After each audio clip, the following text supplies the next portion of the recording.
Students, आज मैं आप लोगों को फिलॉसफिकल पर्सपेक्टिव्स ऑफ एजुकेशन यानी शिक्षा के दार्शनिक परिप्रेक्ष्य की second unit relation between philosophy and education यानी शिक्षा और दर्शन के बीच में क्या संबंध है, इस विषय पर प्रकाश डालूंगी। शिक्षा और दर्शन के संबंध को समझने के लिए दर्शन के विभिन्न तत्वों तथा शिक्षा के विभिन्न घटकों का ज्ञान होना आवश्यक है। दर्शन का संबंध केवल शिक्षा से ही नहीं है, अपितु धर्म, विज्ञान तथा नीति शास्त्र से भी है। दर्शन और शिक्षा दोनों एक दूसरे से घनिष्ठ रूप से संबंधित हैं। जब दर्शन यानी एम्स निर्धारित करता है कि जीवन का क्या एम्स है, ये हमें पता चलता है दर्शन के द्वारा, और उन एम्स को हम किस प्रकार से प्राप्त कर सकते हैं वो हमें बताती है शिक्षा। यानी शिक्षा हमारा क्रियात्मक पक्ष है और दर्शन हमारा सैद्धांतिक पक्ष है। यानी दर्शन थ्योरेटिकल ऑब्जेक्ट है और शिक्षा हमारा एक्टिव एस्पेक्ट है। शिक्षा क्या है, मतलब रास महोदय ने इसी बात को कहा है, मतलब एडम रास महोदय ने कहा है कि शिक्षा के संबंध को इस प्रकार उन्होंने स्पष्ट किया है। शिक्षा और दर्शन एक ही सिक्के के दो पहलू हैं। दर्शन उसका सैद्धांतिक पक्ष है तथा शिक्षा उसका गतिशील एवं व्यवहारिक पक्ष है। दोनों एक दूसरे के पूरक है, यानी हम एक दूसरे को अलग करके नहीं देख सकते, दोनों एक दूसरे से घनिष्ठ संबंध है। और एडम्स कहते हैं ये education is the dynamic side of philosophy, यानी मतलब फिलॉसफी का गत्यात्मक पक्ष है। तो ये दोनों एक ही दूसरे से जुड़े हुए हैं। एक मतलब यही दार्शनिक चिंतन का सक्रिय पक्ष है और जीवन के आदर्शों को प्राप्त करने का व्यवहारिक साधन है। इसके माध्यम से यानी शिक्षा के माध्यम से हम इन चीज़ों को प्राप्त कर सकते हैं। शिक्षा से संबंधित मूल प्रश्नों का उत्तर दर्शन ही देता है।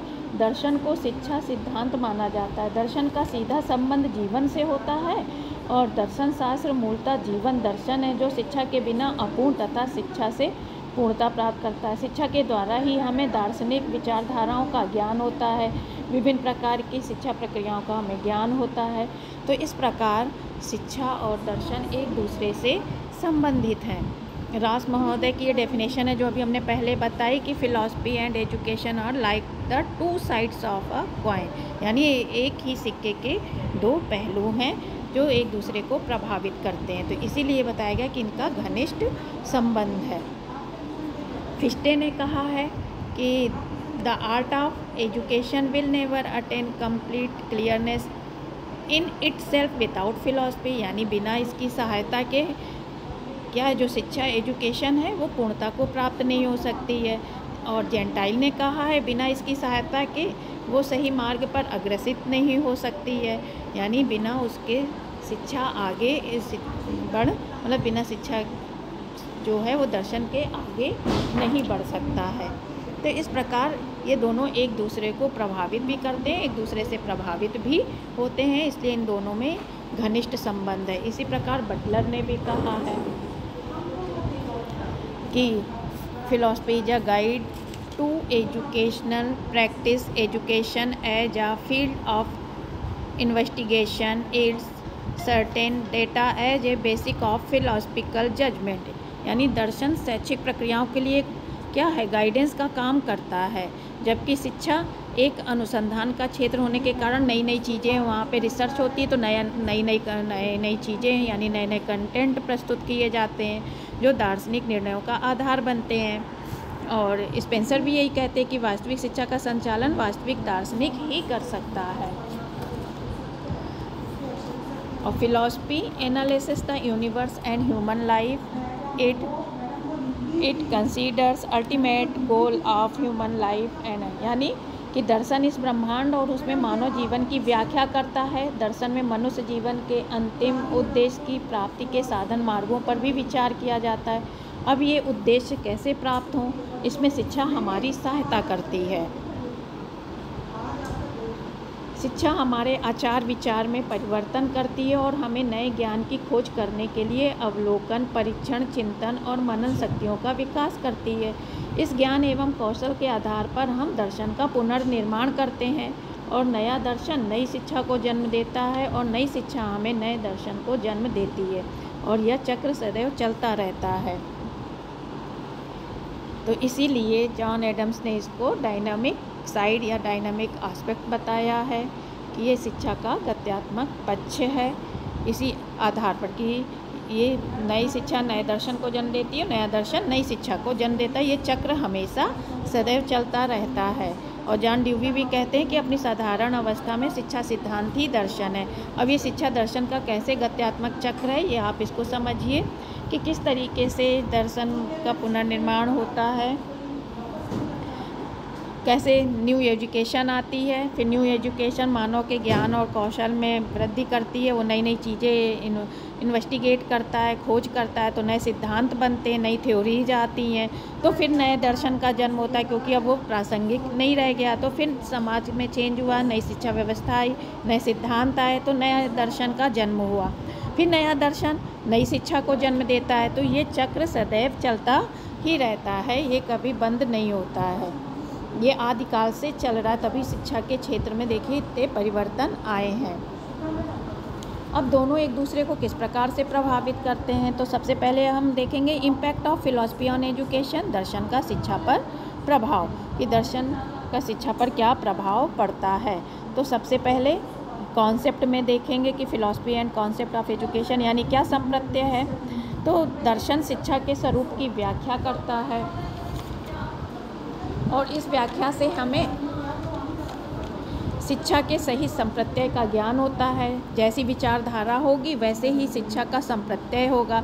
स्पिरिचुअल विचारधारा होगी तो वो शिक्षा का संप्रत्यय स्पिरिचुअल होगा, आध्यात्मिक होगा। और प्रकृतिवादी विचारधारा होगी या और भी कोई होगी तो उसमें चाइल्ड सेंटर्ड एजुकेशन पर बल दिया गया है, फिजिकल वर्ल्ड को महत्व दिया गया है, तो हमारा कॉन्सेप्ट फिजिकल वर्ल्ड के ज्ञान पर आधारित होगा, यानी उसका कॉन्सेप्ट वैसा होगा, उसको प्राप्त करना शिक्षा का उद्देश्य होगा। तो जैसे भी हमारी विचारधारा होगी उसके आधार पर कॉन्सेप्ट का निर्माण होगा और वैसे ही एजुकेशन प्रोसेस पूरी बनाई जाएगी। फिर दूसरा है दर्शन और शिक्षा के उद्देश्य यानी philosophy and aims of education. दर्शन का सर्वप्रथम भाग हमारा क्या है, तत्व मीमांसा यानी मेटाफिजिक्स है।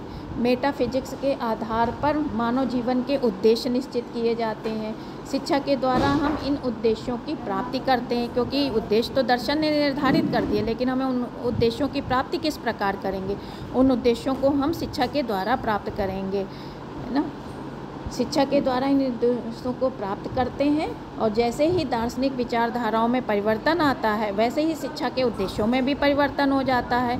जिस तरीके की विचारधारा होगी, प्रकृतिवादी है तो शिक्षा के उद्देश्य भौतिकवादी होंगे, आदर्शवादी है तो शिक्षा के उद्देश्य स्पिरिचुअल होंगे, समाजवादी विचारधारा है तो शिक्षा के उद्देश्य समाजवादी होंगे। तो मतलब जिस तरीके की विचारधारा है शिक्षा के उद्देश्य उसी तरीके के निर्धारित होंगे। और ये पाठ हमारा निर्धारित होगा दर्शन की तत्व मीमांसा से यानी मेटाफिजिक्स से। अब है philosophy and curriculum of education, दर्शन और शिक्षा की पाठचर्या। तो जो दर्शन का दूसरा मेन पार्ट है वो होता है एपिस्टेमोलॉजी यानी ज्ञान मीमांसा। इसी के आधार पर शिक्षा की पाठचर्या में उसका समावेश किया जाता है और जैसे हमारे एम्स होंगे, ऑब्जेक्टिव्स होंगे, उनको प्राप्त करने के लिए हमारी वैसी पाठचर्या होगी, क्योंकि हम उन उद्देश्यों को करिकुलम के माध्यम से ही प्राप्त कर पाएंगे। और अगर लौकिक उद्देश्य हैं तो वैसी पाठचर्या होगी, स्पिरिचुअल उद्देश्य हैं तो वो हमारी पाठचर्या स्पिरिचुअल पर आधारित होगी। तो उन उद्देश्यों को प्राप्त करने के साधन मार्ग, मतलब साधन हमारा करिकुलम है तो वो उस पर ही आधारित होगा। तो ये हमारी विचारधाराओं पर मतलब फिलॉसफिकल थॉट जैसे होंगे यानी दार्शनिक विचारधारा होगी उस पर आधारित होंगे। तो और जैसे ही दार्शनिक विचारधाराओं में परिवर्तन आएगा वैसे ही हमारे शिक्षा के उद्देश्य परिवर्तित होंगे, उसी के अकॉर्डिंग हमारी शिक्षा की पाठचर्या यानी करिकुलम भी परिवर्तित हो जाएगा। अब नेक्स्ट आता है शिक्षण की विधियाँ यानी philosophy and teaching methods of education. तो जैसे हमारा करिकुलम होगा, है ना, जीवन के आदर्शों एवं लक्ष्यों का चुनाव हम किसी विधि के द्वारा ही करते हैं। तो यह विषय दर्शन शास्त्र का है कि हम कौन सी विधि अपनाएं, कौन से टीचिंग मेथड्स अपनाएं। जैसे हमारा करिकुलम होगा उसको प्राप्त करने के साधन भी वैसे ही होंगे, उसको प्रेजेंट करने के। अगर किसी को जैसा हमारा कंटेंट होगा उस किसी को हम लेक्चर मेथड के द्वारा प्रस्तुत करेंगे, किसी को हम एक्सपेरिमेंटल मेथड के द्वारा, है ना, किसी को डिस्कशन मेथड के द्वारा, किसी को क्वेश्चनिंग मेथड के द्वारा। तो जैसा हमारा कंटेंट करिकुलम होगा उसको प्रस्तुत करने के साधन भी उसी प्रकार के होंगे। साइंस सब्जेक्ट हैं तो एक्सपेरिमेंटल ऑब्जर्वेशन होगा, स्पिरिचुअल सब्जेक्ट हैं तो लेक्चर मेथड, डिस्कशन मेथड, ये सब इस जो भी हमारी विचारधारा जैसी है कंटेंट उसी के हिसाब से होगा करिकुलम, और उसी के हिसाब से हमारे टीचिंग मेथड्स होंगे। और जैसे ही विचारधाराओं में परिवर्तन आएगा सारी चीज़ों में परिवर्तन अपने आप ही हो जाएगा।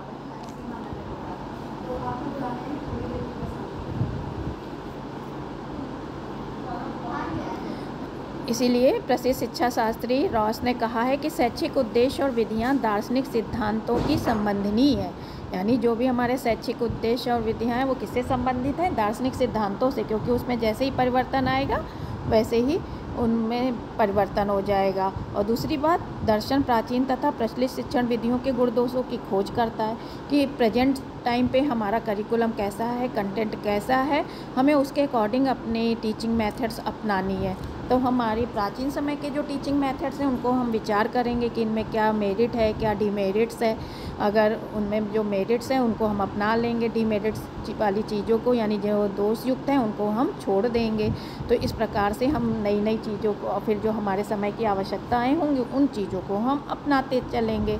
तो इस प्रकार हमारे मतलब समाज की और हमारे देश की क्या नीड्स हैं, हमारे शिक्षार्थियों की क्या नीड्स हैं, उनको ध्यान में रखते हुए हम इनका निर्माण करेंगे। फिर आता है दर्शन और अनुशासन। दर्शन का तीसरा मुख्य भाग होता है आचार संहिता यानी एक्सियोलॉजी या मूल्य मीमांसा। इसमें बताया जाता है कि मनुष्य को कौन से कार्य करने, कौन से कार्य नहीं करने, यानी मनुष्य के लिए क्या चीज़ अच्छी है, किस तरीके के कार्य करने चाहिए, किन तरीके के कार्यों से को करने से बचना चाहिए।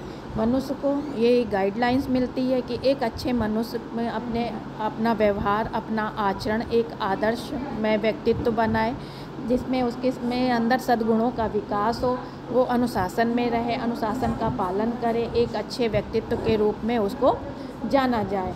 तो ये कोड ऑफ कंडक्ट हैं, एथिक्स होते हैं।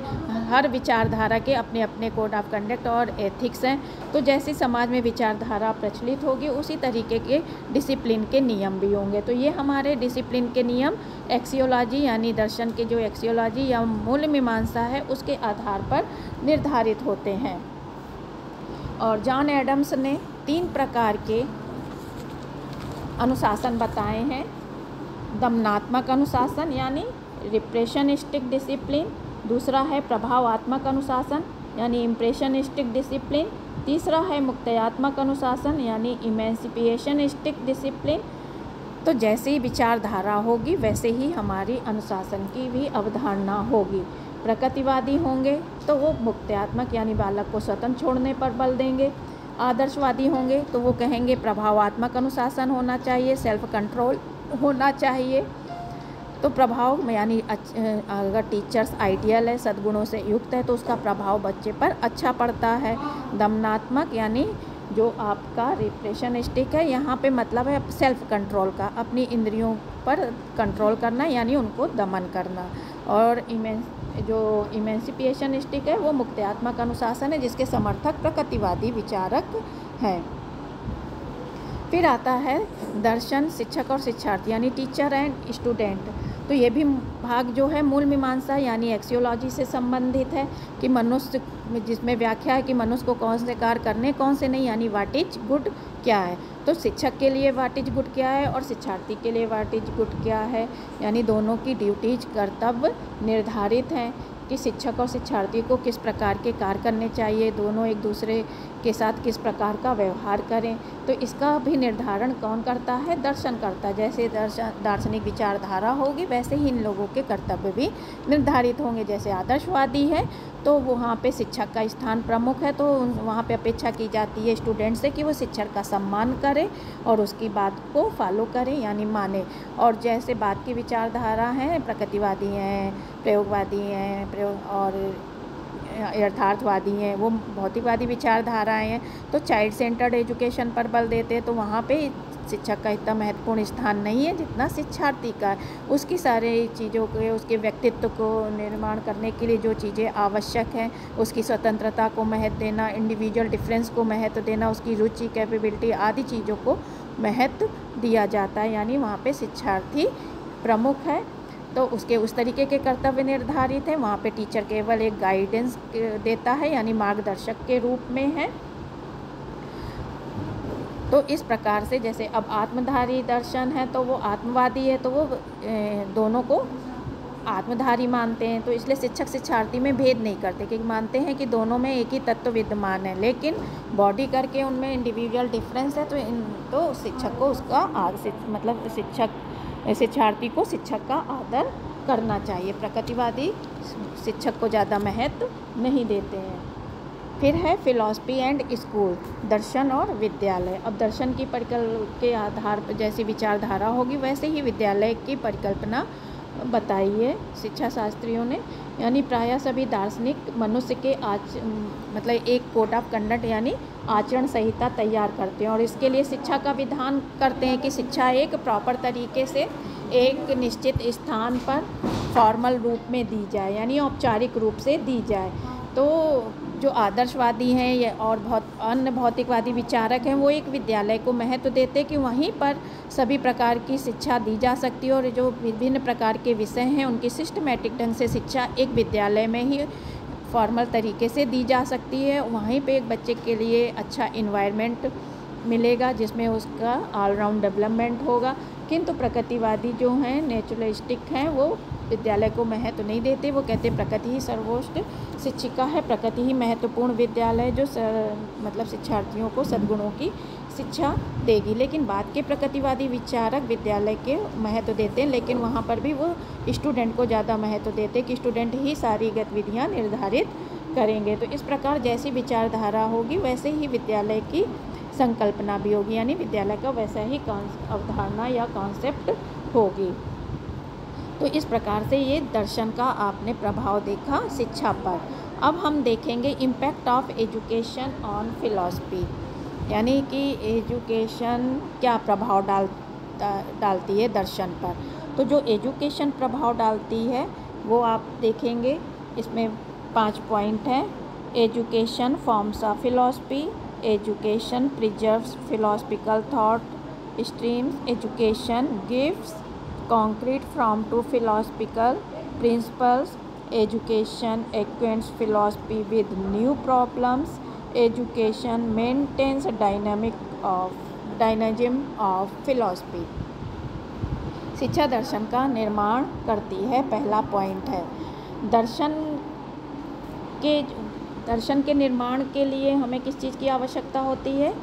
हाई लेवल की थिंकिंग की आवश्यकता होती है कि जिससे हम हमारी विचार करने की शक्ति, विवेक, ये सब किससे डेवलप होते हैं? एजुकेशन के द्वारा डेवलप होते हैं। तो बिना हमारे पास जब तक विचार शक्ति नहीं है, ज़्यादा अच्छा हाई थिंकिंग पावर नहीं है, तो हम ज़्यादा उस चीज़ किसी भी क्षेत्र में के इन्वेस्टिगेट नहीं कर सकते, नई नई चीज़ों को खोज नहीं सकते, नई नई चीज़ों को जान नहीं सकते। तो इसके लिए जो आधार तैयार करती है चिंतन मनन शक्ति का, वो शिक्षा करती है। वो शिक्षा बिना शिक्षा के द्वारा नहीं हो सकता है। तो इन सब थॉट्स का विकास शिक्षा के द्वारा होता है। दर्शन के विकास के लिए जिन तत्वों की आवश्यकता होती है, जो तत्व आवश्यक है, उनका निर्माण शिक्षा के द्वारा ही होता है, क्योंकि बिना शिक्षा के एक मनुष्य और पशु में कोई अंतर नहीं है। क्योंकि मनुष्य अपने इंटेलेक्चुअल पावर और विचार शक्ति, इन सब के कारण ही अन्य प्राणियों से अलग है। फिर शिक्षा क्या है? Education preserve philosophical thought streams, यानी शिक्षा दार्शनिक विचारधाराओं का संरक्षण करती है।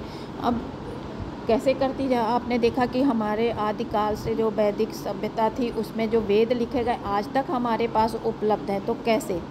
वो है तो दर्शन, उनमें दार्शनिक विचारधाराएं हैं वेदों में, उपनिषद में, लेकिन वो हमारे पास अभी तक सुरक्षित कैसे हैं? अभी तक आए कैसे? शिक्षा के माध्यम से आए।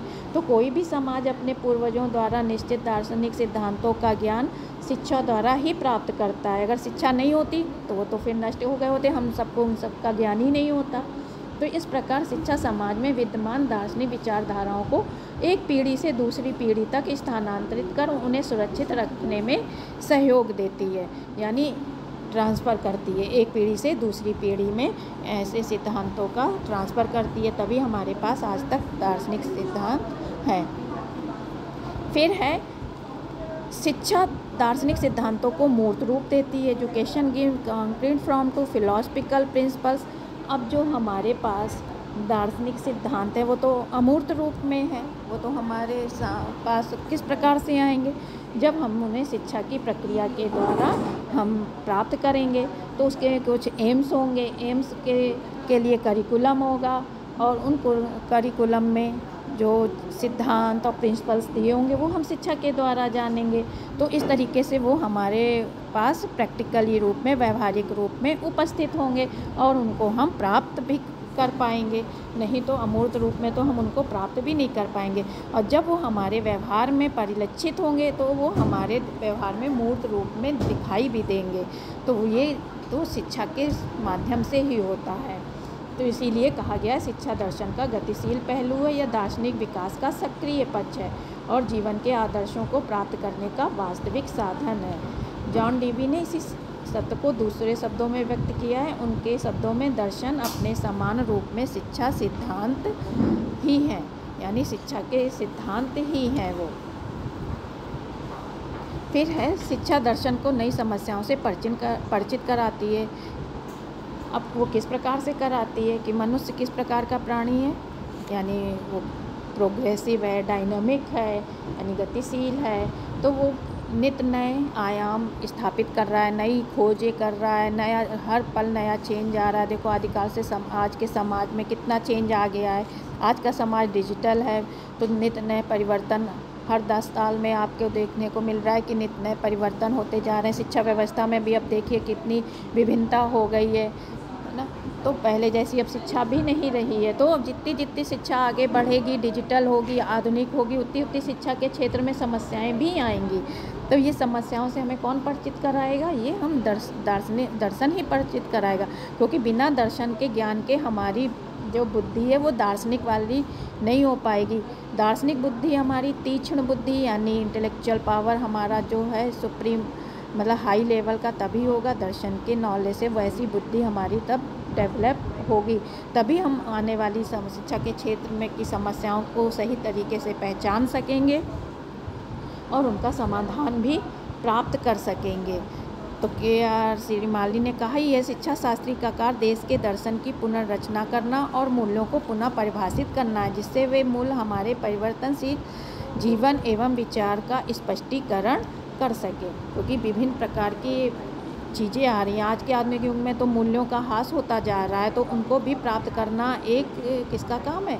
शिक्षा का काम है, क्योंकि दर्शन तो निर्धारित कर ही रहा है, लेकिन उसको प्राप्त करना शिक्षा का काम है। तो हम शिक्षा के माध्यम से ही उन चीज़ों को समाज में लागू करेंगे और लोगों को प्रेरित करेंगे कि उन चीज़ों को प्राप्त करें। शिक्षा दर्शन को गतिशील रखती है, यानी शिक्षा हमारे में निरीक्षण और चिंतन शक्ति का विकास करती है और जीवन की नई नई समस्याओं के प्रति हमें सेंसिटिव बनाती है।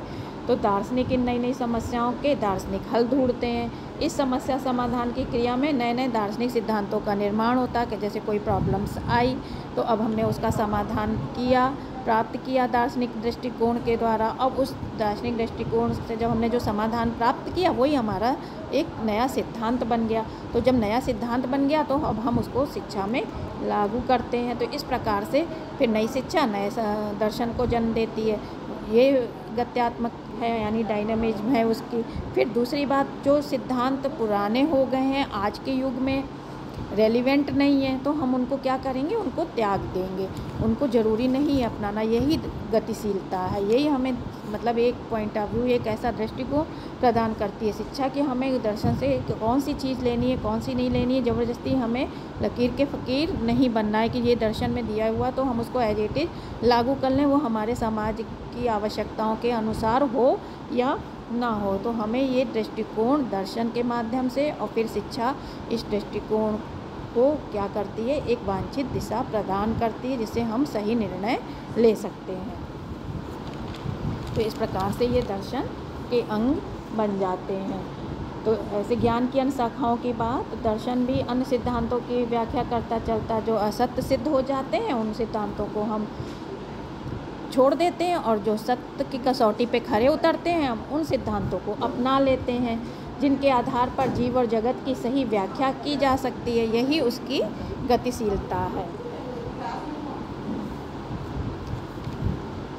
तो उपरोक्त विवेचन जो भी हमने ये पढ़ा, तो इतनी डेफिनेशन देखी, ये सब शिक्षा के संबंध को ही बता रहे हैं। कोई भी डेफिनेशन दे के भी शिक्षा का संबंध पूछा जा सकता है। और सबसे बड़ी बात, जितने भी दार्शनिक हुए हैं सभी शिक्षा शास्त्री हुए हैं, तो इसलिए दर्शन और शिक्षा एक दूसरे के घनिष्ठ संबंध है। J.S. रॉस का कोटेशन दे के काफ़ी इनका संबंध पूछा जाता है। दर्शन और शिक्षा एक सिक्के के दो पहलुओं के समान है, एक वस्तु के विभिन्न पक्षों का बोध कराते हैं। अगर ये कोटेशन दे के क्वेश्चन आता है तो आपको शिक्षा और दर्शन का संबंध ही बताना है कि दोनों में क्या संबंध है, दर्शन शिक्षा पर किस प्रकार प्रभाव डाल रहा है और शिक्षा दर्शन को किस प्रकार से प्रभावित कर रही है। तो ये दोनों एक दूसरे से बिल्कुल घनिष्ठ रूप से संबंधित हैं। हम किसी को भी कम करके नहीं देख सकते, दोनों ही एक दूसरे पर इंटरडिपेंडेंट है। तो ये उम्मीद है कि आज का ये लेक्चर आप लोगों को अच्छे से समझ में आ गया होगा। धन्यवाद।